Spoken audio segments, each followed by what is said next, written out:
name is Joshua Jacobo, and I'll be speaking for the Youth Development Organization of Lawrence in our summer program. I've been involved with YDO for over 9 years now, first as a student when I was leaving 7th grade, and the past 3 years I've been co-directing the summer program. So YDO Summer serves over 120 kids over the summer, and we employ around 40 high school and college kids to run the program. All the high school and college kids designed their own curriculum for the course, so we just started applications about 2 or 3 weeks ago. And when we ask people to apply, we don't ask them to sign up to teach a certain class. We ask them to come in with their ideas and design their own class that they want to do. So we over the past few years, we've had several art classes, including painting, painting, drawing, ceramics, and then we've also had a bunch of science classes, including engineering, biology, chemistry, robotics, and so on.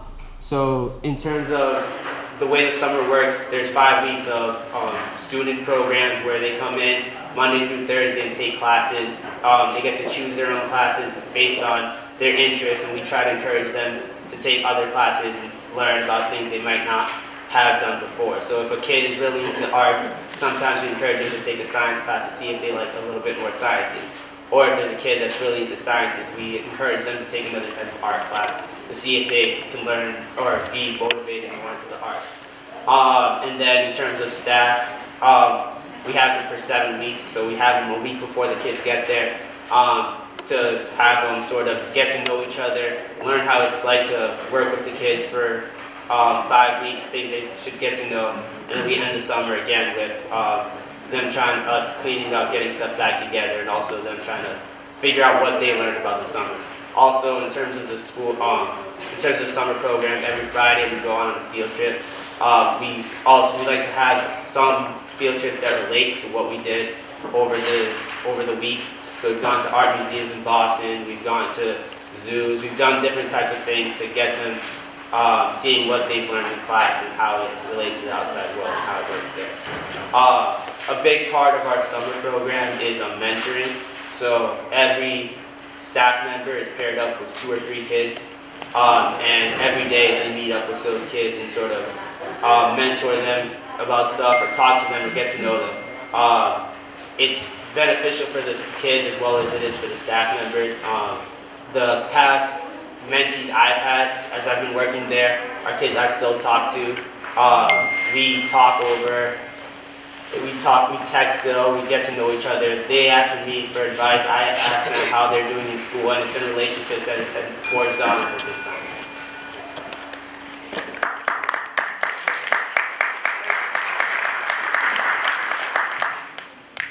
Are there any questions for YDO?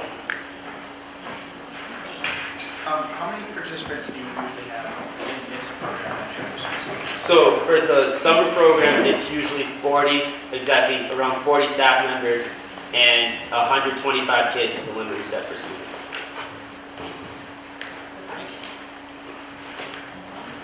Do you find that once they start the program, they stay in it? Yes, usually we've had kids that have signed up. The summer program has been going on for 5 years, and we've had kids that have come all 5 years for the program. And specifically for the summer, we start with 125 kids. We usually end with those same 125 kids. Thank you. Any other questions? No. Okay. Thank you. Thank you. And I'd just like to welcome City. Good evening. My name is Claudia Suhu, and I am the Executive Director of Youth Development and the Camping Services Branch for the Merrimack Valley Y. So my job tonight is to talk really, really fast so that you can hear a performance from the Music Clubhouse. But the Music Clubhouse has been part of the community for over 10 years now. It serves 500 students on a monthly basis. And think School of Rock, right? So drums, guitar, beats, recording, vocals, and they get to gain technology experience through our recording studio that we have there, and gain leadership skills. So we also employ, we have a youth leaders program where we get to employ participants who are under 18. And also, the other thing about the Music Clubhouse is really that, that look when a kid gets a basket for the first time in basketball or jumps off the diving board for the first time in swimming. It's the same look that we see when students get to perform for the first time. And that's really important, and we see that confidence building and that youth development experience in the Music Clubhouse. So the Music Clubhouse has kind of opened the door for a different population at the Lawrence Y over the last 10 years. We also see with the Lawrence Turnaround Program now, the kids that are coming in the morning during the school day, they're coming back for the afternoon program. And we really would need the grant funding to continue to work with the youth, as many youth as we do, because we don't want to limit what we're doing. So tonight we're lucky enough to have Heather and Jay who are going to share something that they've been working on, and I'm going to turn it over to them. Thank you.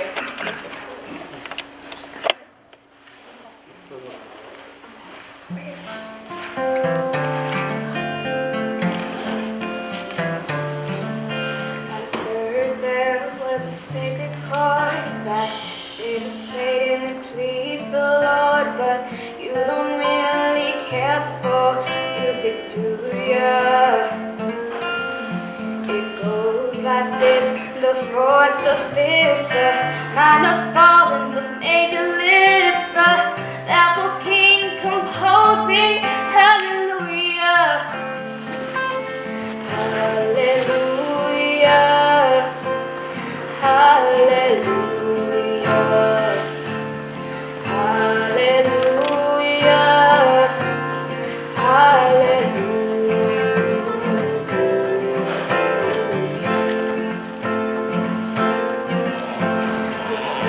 But you needed proof. You saw her bathing on the roof, her beauty and the moonlight overthrew you. She tied you to your kitchen chair. She broke your throne and cut off your hair, and from her lips she drew the hallelujah.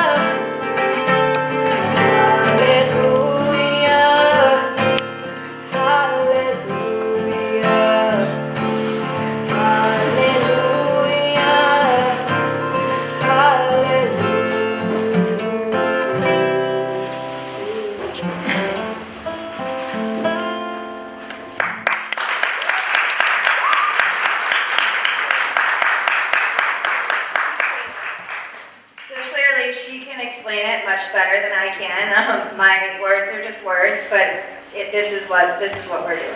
So, any questions?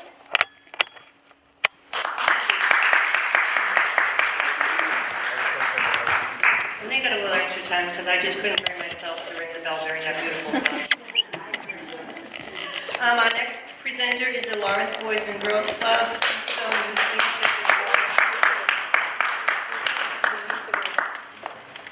hello, my name is Andrea Hagan. I'm here on behalf of the Lawrence Boys and Girls Club for Marcus Fisher, our Executive Director. We have over 4,400 kids a year that attend the club, 800 kids on any given day. But I'm here specifically, I'm so short. But I am here specifically for our Keystone Group. So our Keystone Group is our high school community service group. We have between 30 to 40 high schoolers that are part of this group, and we specifically focus on community service, college preparedness, and job preparedness. The way that we do this is we bring in mentors. We walk them through in terms of what you need to have in terms of qualifications for a job that they'd be interested in, and we target them with educational programs that we have at the club.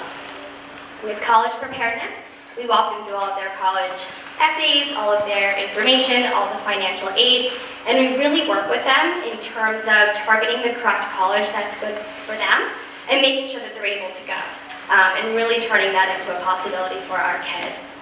And then community service, we really want to make sure that all of the kids at the club, but also part of this group, know that Lawrence is a bigger community and there is a bigger community out there. And so our kids in the Keystone Group will go out in the community and actually volunteer at different nonprofits in the area. So statistically, 96% typically graduates from high school and goes to college. Last year, all of our seniors did graduate from high school and went on to college, which is great. And our Keystone group is really our core group to focus on leadership and know that they can really get out there and do it, go to college, get a job wherever they would like to go, and then know that they can always come back to Lawrence in the future.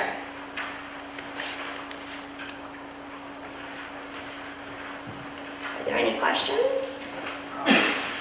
For kids who essentially go through the program, graduate from high school, Yep. how many of those kids do you see coming back each year to volunteer or that want to get back to volunteer?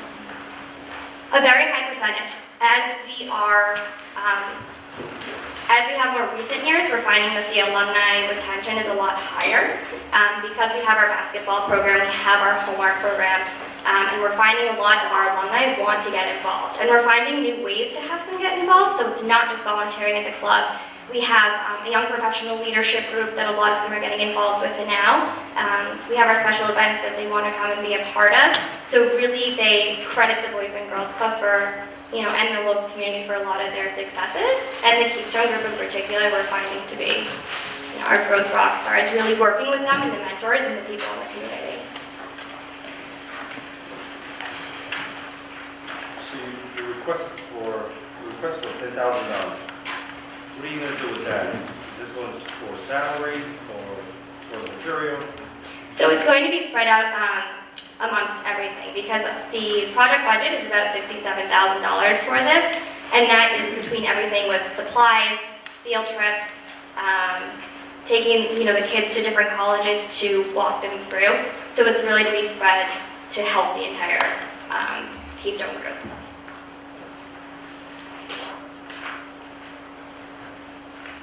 Forgive me if you've already answered this question, but where do you get the who are the mentors? It's so we have a lot of donors actually that are in the area. Our Boys and Girls Club of Lawrence receives a lot of funding from individual donors, and they like to be able to come and help and show them what they do in terms of their profession and walk them through in terms of how to get there and really be able to open up their eyes with different professions. So we have a lot of individual donors that really care. We have a lot of alumni that have graduated from the club and are coming back and mentoring. We even have staff that have worked at the club and still want to come back just because their heart is in it. So the mentors really range, from anyone that's just involved in the club. Any other questions? Okay. Thank you very much. Thank you. Please put your cell phone on silent. So our next presenter, who's ready to go, is the Council on Aging Senior Center for their citizenship classes for limited English speaking adults. Good evening. My name is Martha Velez. I'm the director of the Lawrence Senior Center. And for those of you at home, that's the place where you come to be young again. So come on over and see us. 155 Havel Street. We have a whole bunch of things going on. So I'm here today to really speak about the program that we have. I'm really proud of what we've done. Learn English in Lawrence is a coalition of about 40 organizations that the mayor put together to try and really matrix the way that we learn English in the city of Lawrence and what is the needs of the community members. So what that matrix meant is that the educational, like my sister agencies, Adult Learning Center and Notre Dame over there, what they do is really educate the people when it gets to higher level education. So what we've done is we've taken on the chore of taking people that cannot pass the test at the Adult Learning Center or Notre Dame, and we prepare them for that test. Last year we went through 44 students. This year we have 56 students, and we really prep them to be able to take the test. And the teachers that are teaching at the Senior Center also take professional orientation at Mary's school at the Adult Learning Center. So what is it that they do? They come in 4 times a week, Monday, Tuesday, Wednesday, Thursday, and we're open till 9 o'clock, and they come in and they take classes. And we also have citizenship classes in English towards citizenship. So they learn English and they learn citizenship. And we've actually, in the past 4 years that we've had the program now, we've had 4 people become citizens through this program. So it doesn't seem like a lot of numbers, but when you know the process of becoming an American citizen and going through the test, it is a lot. Again, we have 56 students, and we have placed at least 4 students, right, Mary? Into the Adult Learning Center. So for us, we all feed off of one big system where we all put numbers in, names in, and then we pull the people from this list, and then they go into our programs, and they continue to grow. So I'm the first level of entry. Any questions?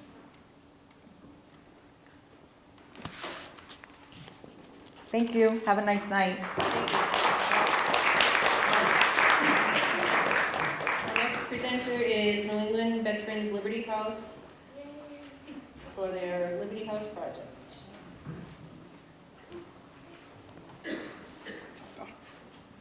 How you doing, buddy? Good evening. Wanted to be here with my daughter. My daughter, Shavana. She is our office manager now. Sorry about that. Nonetheless, she carries a lot of the operations in the office. I wanted to come here personally today just to thank you all for your commitment and dedication to this board and for your continued support, unwavering support in the mission when it comes to veterans in the city of Lawrence. So thank you again. She's going to go ahead and going to read some stats because I know how much you guys love stats. And so she's going to go ahead and break it down. And if you have any questions or concerns, I'll answer any of those at the end of the brief. Good evening. There we go. That's perfect. Sorry, I'm very short.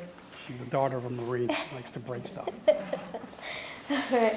Well, during the past year, NEVLH has provided a lot of face-to-face services to approximately about 2,961 veterans. They represented the diversity of the community in many ways. Also presenting us with a number of different needs, such as housing, food, Social Security assistance, VA compensation, energy bill assistance, housing repairs, and clothing, just to name a few. There are references to the need for the kinds of services provided through the NEVLH program in the city consolidated plan. I quote, the coordination of homeless response and linkages to veterans benefits were seen as areas for improved coordination. So according to the plan, there are currently no vouchers specifically available for Veterans Affairs supported housing, and no emergency shelter, transitional housing, or permanent supportive housing beds specifically for veterans in the city. So in 2015, the NEVLH became the weatherization people, providing a lot of weatherization services to veterans. This year, we seek to continue to meet a need for such services, as well as providing needed repairs on homes for veterans and their families due to things like disabilities that create a need for accessible ramps, deferred maintenance, and other needed repairs. Excuse me. In addition, there's a continuing need to provide temporary shelter for homeless veterans and family members, as well as a need to provide permanent housing as we have been doing since our inception. In 2016, NEVLH set up a new program to deal with bereavement issues throughout the veteran community because of the lack of support from state and federal levels. And what you guys got to understand is that the reason for the bereavement program now is in the last year, unfortunately, we had to lay to rest 4 veterans that had no families, no next of kin, and so it pretty much falls under the shoulder of the Veteran Service Office of the city or another nonprofit agency that could help. But you guys got to understand that the reason why I started the program is, are you kidding me right now? Really? Go to our website, www.nevlh.org, and you will... Any questions and concerns, because they tap me up. I didn't finish what we had to. So, I guess my question would be dealing with the housing situation. Where do veterans tend to be housed using the program? There's no specific housing, obviously, as we just stated in Lawrence. So what we got to do in the event that we have a homeless veteran, then the immediate need would be get him into a hotel, start that process, and then in hopes that someone in the VA campus, once we start doing the calls, will accept that veteran. It doesn't happen like that all the time. And so that's why us having the little bit of funds that we have for emergency transitional shelter, it's so crucial because at any given time, I could have 1 or 2 veterans in a hotel, or that's not our go-to building, but we also have, DC Home here, YMCA, I believe also have transitional rooms. So right now, there's no housing whatsoever around here. So that's what we have to deal with. If it's an emergency homeless issue, we'll get them off the streets, put them in a hotel, put them in DC, and then continue to do the case management in hopes to get them into a more stable and suitable place like a campus, like a VA campus. But again, it doesn't happen quite often, unfortunately. So, and we're seeing that more and more these days. Any other questions? Thank you. Thank you.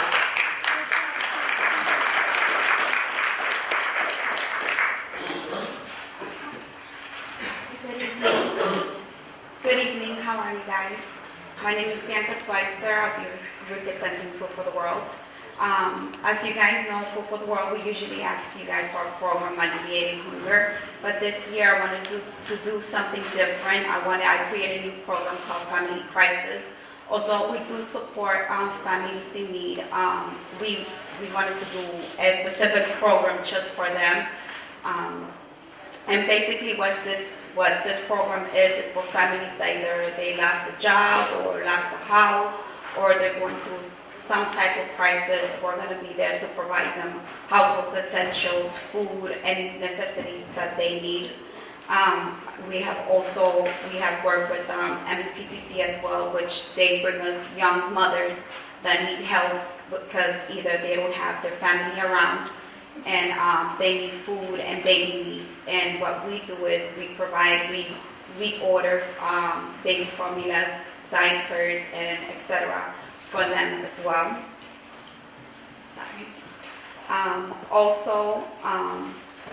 Currently, within the past 6 months, we have seen many cases with domestic violence within our Lawrence residents, and we have had a few via social workers, friends, or individuals that are involved in domestic violence, and they seek our help in a private manner when they need basic necessities such as food, bed formulas, and household items.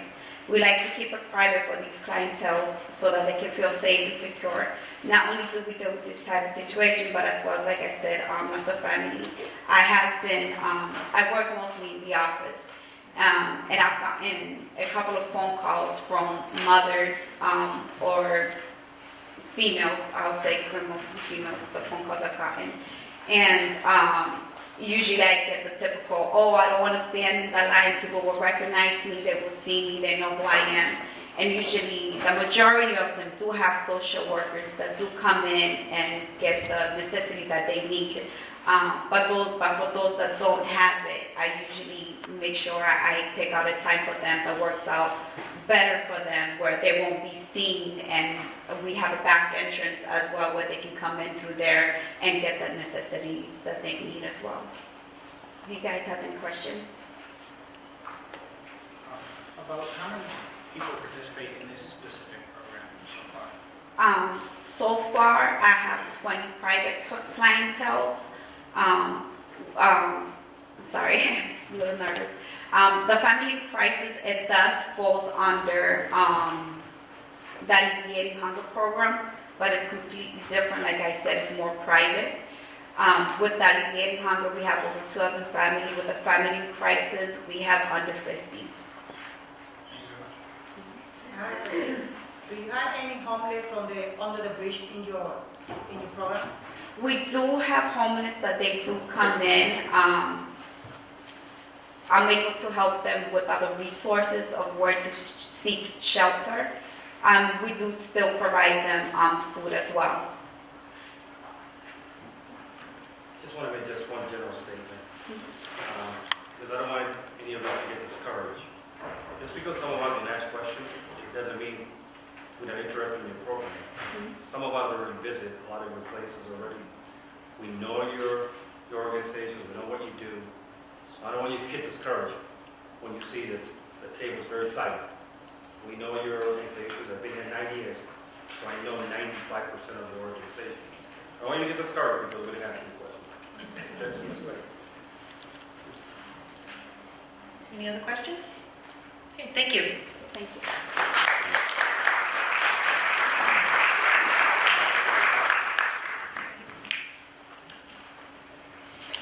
Good evening, it's CSU Center. And I did prepare my comments, but I did write them down, only because I could speak forever and ever about these programs and the work that I do. My name is April Laskowski. I'm the Alternative Youth Development Program Director representing Lawrence Family Development and Education Fund. Presently, I oversee operations of Youth Build, AmeriCorps, and the Lawrence Youth Team under the Safe and Successful Youth Initiative in partnership with the Lawrence Police Department. The Alternative Youth Development Programs provide a comprehensive approach to youth, community, and economic development for out-of-school youth and unemployed youth ages 16 to 24 years old. Currently, the Alternative Youth Development Programs serve approximately 70 youth. I am here this evening to request your consideration for CDBG funds to be used to support a full-time vocational construction trainer. Over the past 2 years, Lawrence Family Development's Alternative Youth Development Programs have expanded by its youth services, combining best practices and consolidating staff and programming to address capacity and duplication in services. With this growth came the need for a larger space, additional vocational training, and a construction trainer. Last year, Lawrence Family Development employed an additional construction trainer supported by both public and private funds up to 70%. Having this additional construction person allowed numerous youth to work and learn many construction skills. Some of those skills include demolition, painting, hardwood floor restoration, masonry, framing, sheetrocking, and finish work. Additionally, youth sawed through concrete flooring and trenched out new space to allow for the new plumbing system. They worked alongside the plumbers and learned basic plumbing and laid new pipe. Furthermore, youth assisted and learned in how to repair light fixtures, transforming them to energy-efficient LED lights. Currently, the team is framing out the second floor, including 4 bedrooms, a classroom, and many other places to serve the CSU Center. Finally, as part of this project, I am happy to announce that Lawrence Family Development has the support of the Plumbing and Gas Fitters Local Union 12, who are committed to provide in-kind work to assist with the project's plumbing needs. In closing, I want to say that there are many wonderful youth-serving organizations in the city of Lawrence. However, Lawrence Family Development serves a very unique population that unfortunately contributes to a high percentage of issues that affect quality of life and public safety. Having a second full-time construction trainer will allow this unique population the opportunity to increase vocational resources and have a home they call their own, where they can grow and develop into positive and industrious young adults. Thank you very much for your... See, I knew I had to write it down. Thank you so much. Does anyone have any questions? So, with vocational training, is there any connection to the vocational school at all, or any use with that? Well, we have worked in partnership with them on several other projects. The youth that we're serving have all, for some reason or another, have left school.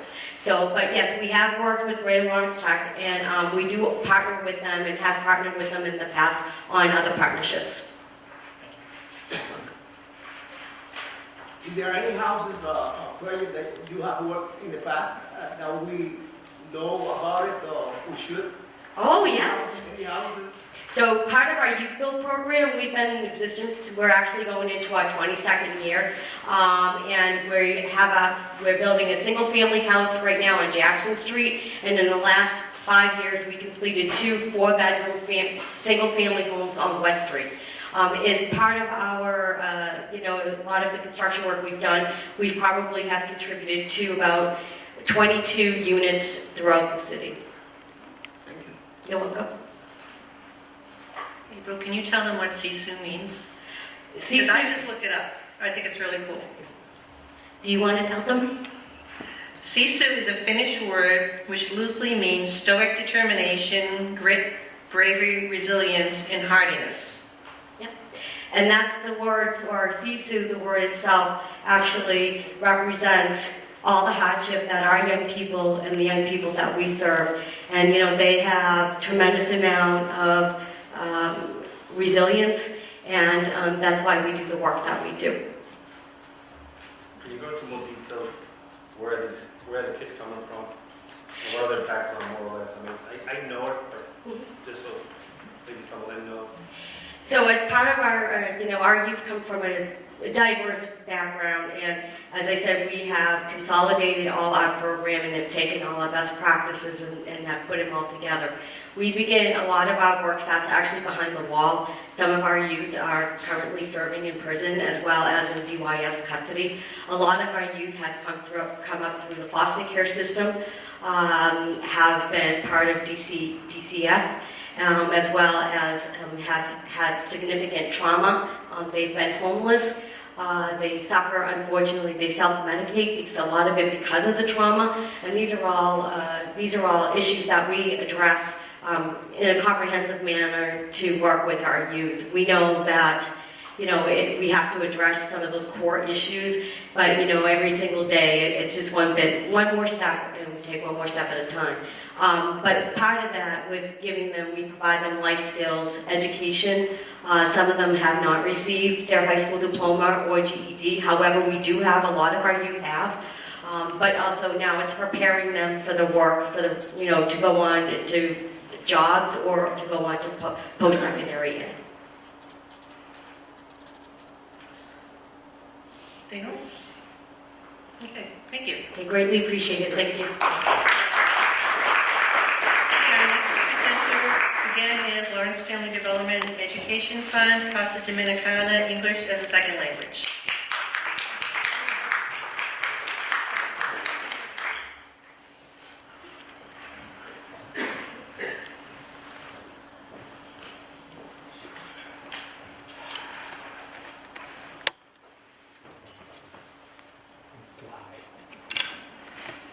Good evening, everyone.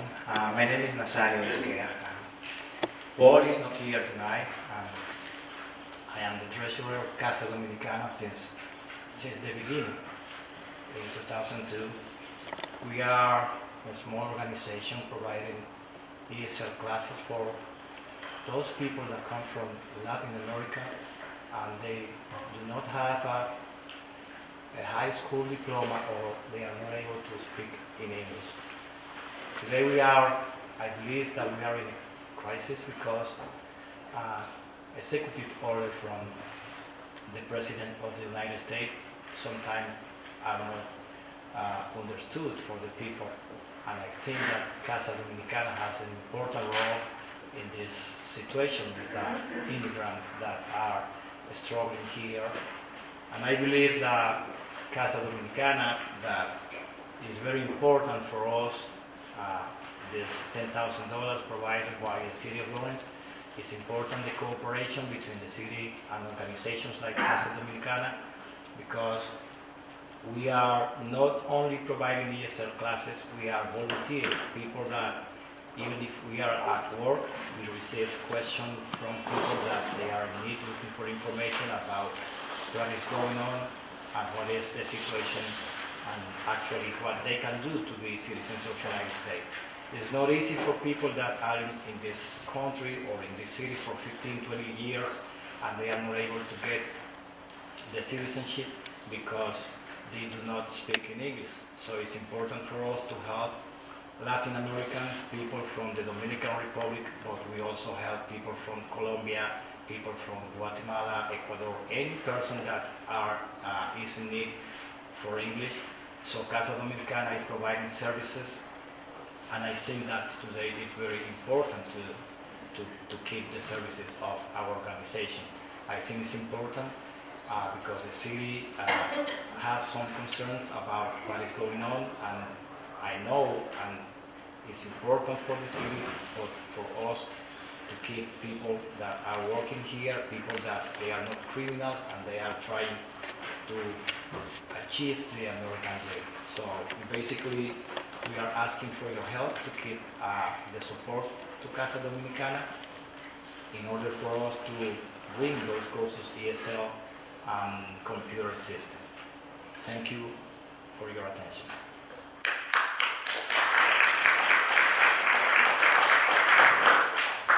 Any questions? What level of English or Spanish-speaking people do you serve? So is it intermediate, is it minimal? We have ESL Basic 1 and Basic 2.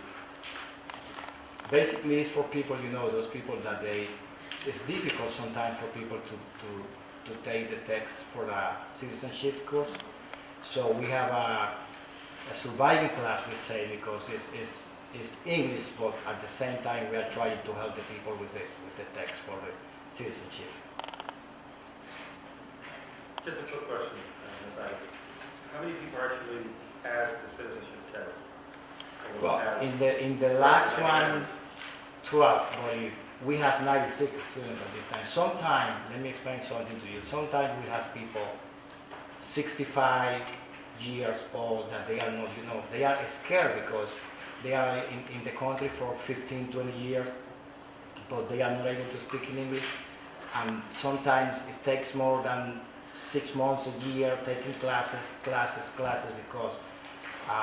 it's not easy for a person that never speaks in English. Sometimes even if they are able to just sign their names in Spanish, so it's not easy. So we are trying to help those people, and sometimes you say, well, this person has like a year here taking classes, it's over the time, right? But we are happy because sometimes when you get people from Colombia after a year and a half, and they pass the test, for us, it's great. It's great for people. Since 2002, how many did they? How many? Through your program and pass the test? Last year, for example, I think that last year we graduated like people that they already got the citizenship certificate, like 45 people last year. So you think This about year, just this year, 12. No, I'm saying since 2000, there's been about 300 Since people. more or less, yeah, more or less. Thank you. Good evening, Mr. Enriquea. You already answered one of my questions, which was like many people feel, that you only assist in Dominican people. But what is the day that you provide those classes? Well, we have a different day, different schedule. We have Wednesdays, Fridays, Saturdays, the whole day, because sometimes our schedule is not, we don't design our schedule based on us. Sometimes we have classes in the morning, Monday, Wednesday, Friday, but next level, we don't have a student on that level, and people say, well, I am not able to go in the morning, we go in the night, then we design the classes in the night.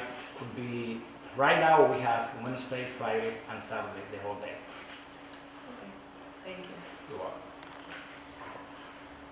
Any other questions? Okay, thank you. Thank you. Our next presenter is Lawrence Family Development and Education Fund Citizenship for New Americans Program.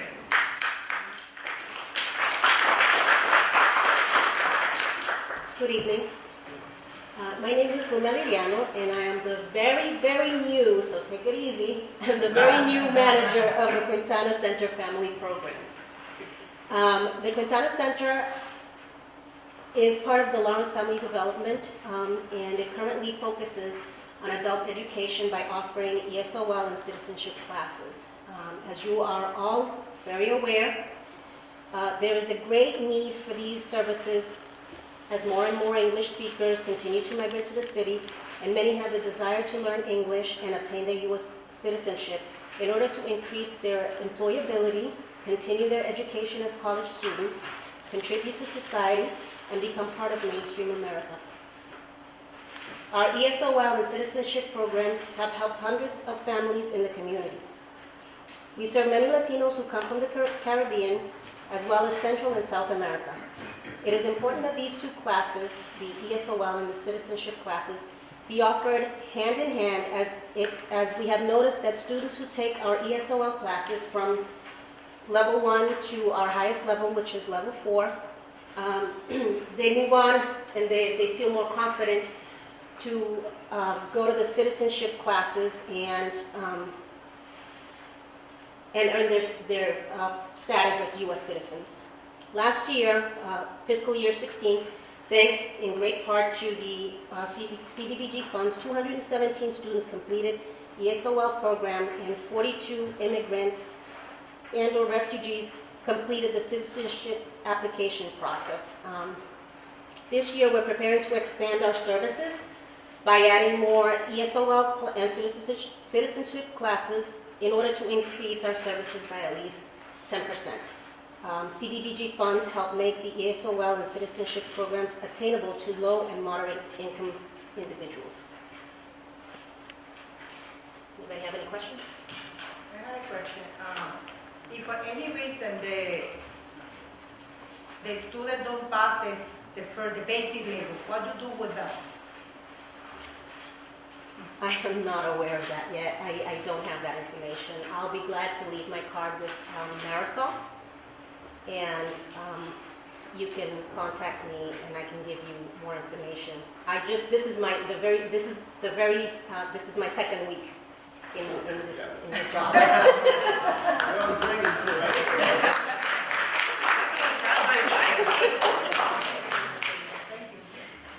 I'll be glad. I'll leave some cards with Marisol, and if you guys have any questions, you guys can call me or email me, and I'll be glad to get you the information. Thank you. Okay? Thank you. Have a good evening. Thank you. Okay, our next presenter is Greater Lawrence Community Action Council, ESOL.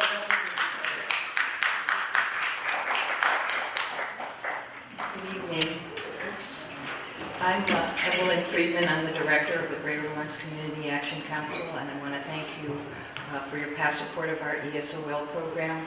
I think you know Greater Lawrence Community Action Council is the agency that has the WIC program, the Head Start program, the Fuel Assistance program, and so on. And we have a wide variety of resources. But our ESOL program is very important to us and to our clients.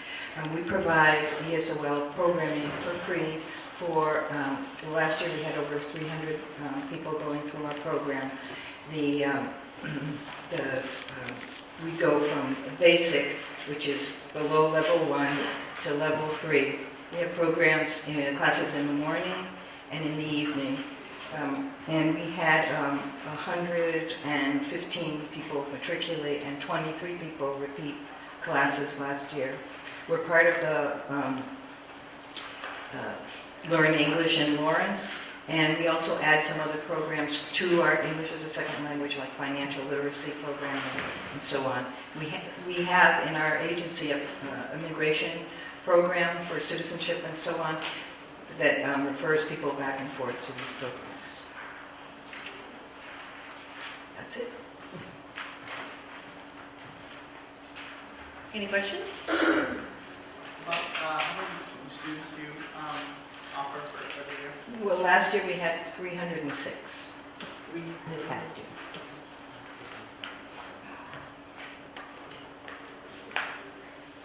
Any other questions? Okay, thank you. Thank you. Okay, our next project is Si Se Puede Inc., Project Away.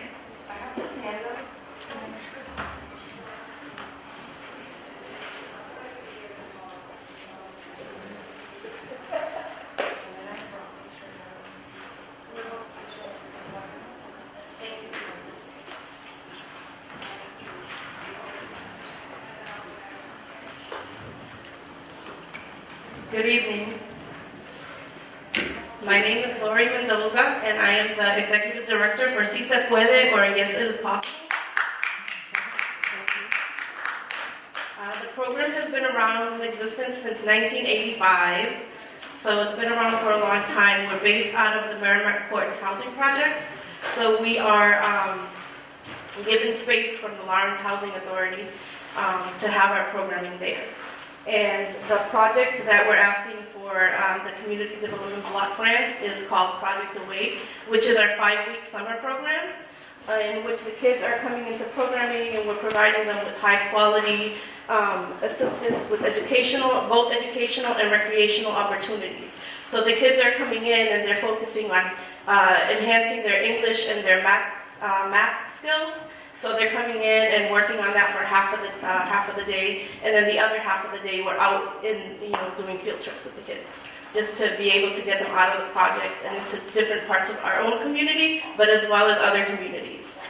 Last year was our first year where we applied for the Community Development Block Grant, and we were so grateful for the opportunity because it really allowed us to be very successful within our summer program, specifically with family engagement and field trips. So we were able to do more with the families, which was key in terms of the success rates of our kids and what they're doing, to have the family engagement piece, and then also, again, for more field trip opportunities for the youth, but also some of the field trips were both for families with their kids and then some just for the kids. So that was great. We were able to bring them to places like the Addison Gallery at Phillips Academy. We were able to partner last year for the first time with the Greater Lawrence Boating House, who's also a recipient of the CDBG. And that was great. I have 40 kids in our summer program, and out of the 40, there were 3 kids that acknowledged that they had either heard about the Lawrence Boating Program or been to it. So that's a huge number of kids that had never been a part of it or known about it. And it's something that's right in our backyards.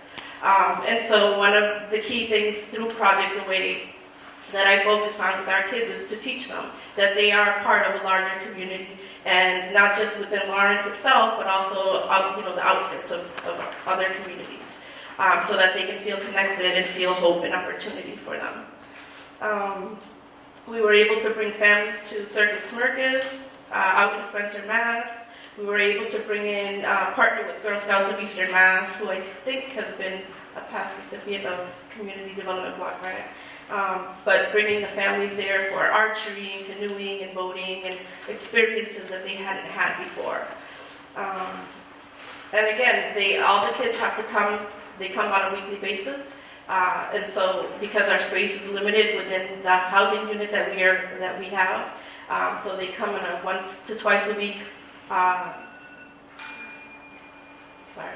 Thank you. Any questions? And I have handouts for you which kind of explain more detail. So how many weeks does the program run? How many kids? How long? Oh, 5 weeks. 5 weeks in the Just summer. 5 weeks? How many kids involved? 40 kids.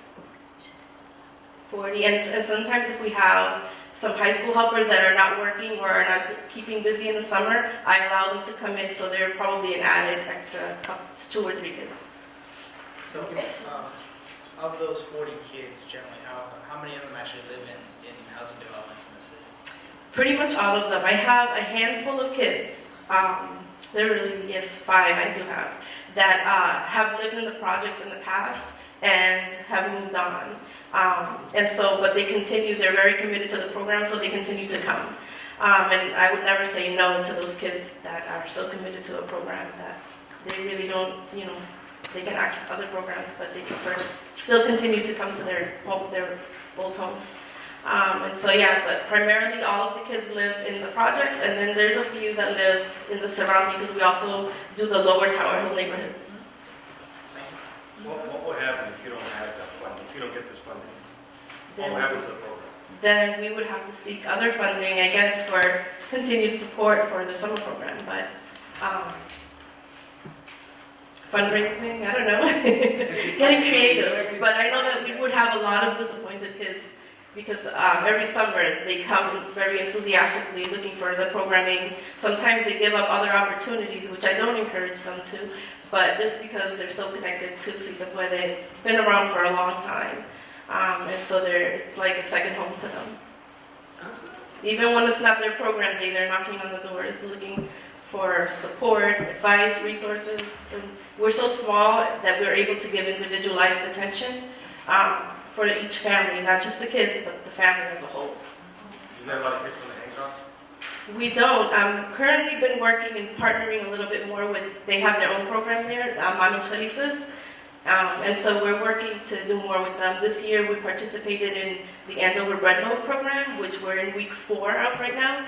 And so we're kind of working to bring the kids from the Hancocks together with the kids from the Merrimack Courts. There's a huge divide, and we're trying to focus on bringing them together to help solve that issue of that divide. but also connecting them through that Andover Red Loaf program. We're going to be doing a field trip actually this Thursday to the Addison Gallery again for a different gallery that they have to bring the kids together and then do like an ending celebration or a cookout for all the kids together as well. And then we're hoping to add on to, they bring the kids to the Y for swimming and things like that. So we want to be a part of that to bring them together. How long did you say the program was running for? The program has been around since 1985. I have been there for 2 years. It'll be 2 years in March. Nancy? When you spoke last year, did you talk about trying to do something with the police so that the kids would have a better understanding of what the police are and that they're not their enemies? Did you talk about that last year? I don't remember if I spoke about that here. I do speak about that all the time because a lot of the kids in the projects. Did you do that last summer? With the kids? No, that we did have a couple of events that we did invite the department, but no one ever did anything with it. Unfortunately, last year we had a really, right beside the projects and where the basketball courts are, the full courts, we had a big cookout. We had a huge turnout of families and youth. We had, the Lawrence Housing Authority did the DJ and the cookout, they did the cooking. We had an organization bring in funding for food. And it was a great event, and that was, all types of events like that they can have a better presence in the community to get along better with the residents. We have a lot of kids and families who kind of fear that, whether they either want to be police, because that's what they see a lot of, or they fear the police. And so we want to help to cut that out and be more community driven with the police and have a better presence. But I guess it takes time to develop how I'm thinking of it. But I'm not giving up on that. So what you're saying is the police did not participate? No, they did not. Okay. Thank you. Any other questions? Okay, thanks very much. Thank you.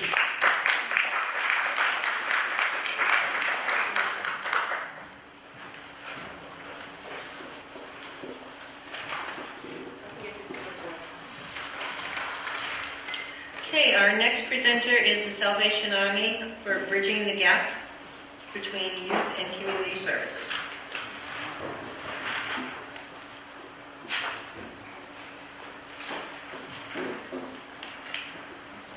They're not here, Marisol? Okay.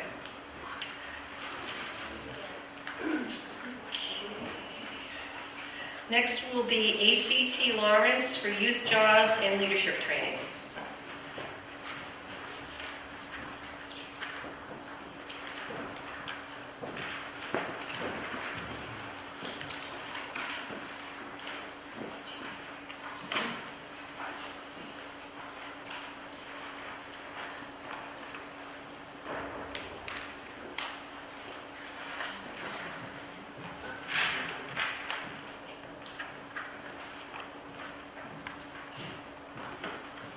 Hello, everyone.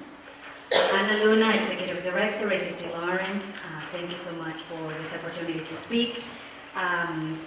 We are giving you a one-pager that summarizes the Youth Leadership and Jobs Program. ACT has been doing this youth program for, I think, about 12 years that we actually pay the youth, but before we used to do it without paying the youth. And long story short, one of the pictures you see there is the happy faces of the kids that you helped support last year by funding this great opportunity for the youth. We love this program very much, and we are very proud every year how awesome it is to see the youth grow through a very quick summer program that goes for 5 to 6 weeks, depending on the groups that they're in.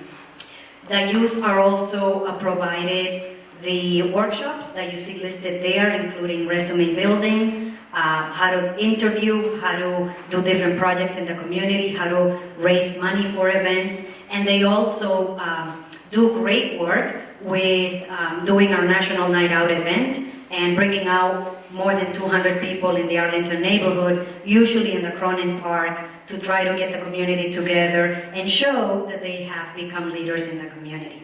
So we're very thankful for that. And just quickly, I want to introduce Natalie Lora, who is one of the former graduates. Good evening, everyone.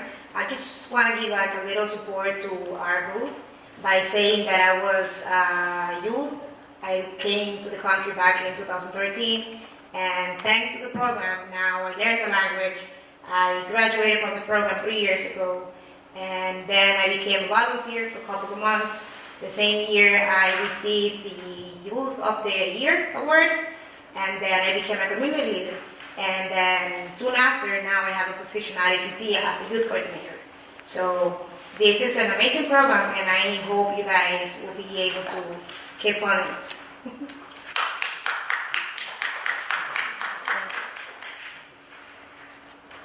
Any questions?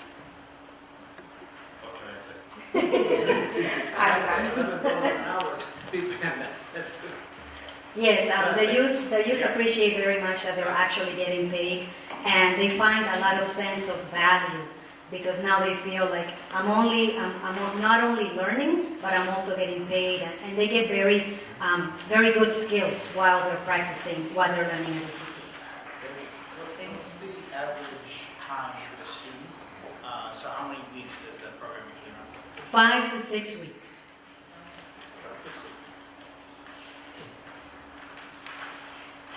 Any other questions? Thank you. Thank you very much.